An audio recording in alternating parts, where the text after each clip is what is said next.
రోజు భార్య భర్తకి చెప్తుంది, "ఏంటండి మీ అక్క వచ్చినప్పుడల్లా మీ అమ్మగారు ఉప్పులు, పప్పులు అంటూ అన్ని మూటలు కట్టి ఇచ్చేస్తున్నారు. ఏంటో ఒక్కసారి కనుక్కోండి" అని. అది విని భర్త తల దగ్గరకు వెళ్ళి, "అమ్మ ఏంటిది ఇల్లు అనుకుంటున్నావా లేదా సత్రం అనుకుంటున్నావా? ఇలా అక్కని మాటి మాటికి రావద్దని చెప్పమ్మా.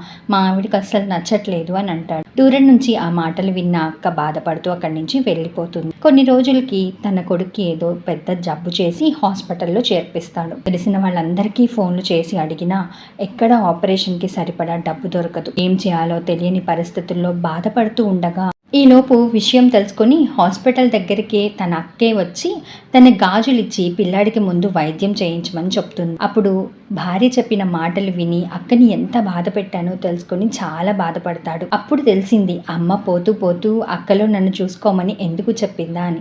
నిజమే కదా, ఆడపిల్లలు ఎప్పుడూ పుట్టింటికి ఏదో ఆశించి రారు. నా అనుకున్న వాళ్ళు ఉన్నారని ఎంతో ఆశతో వస్తారు.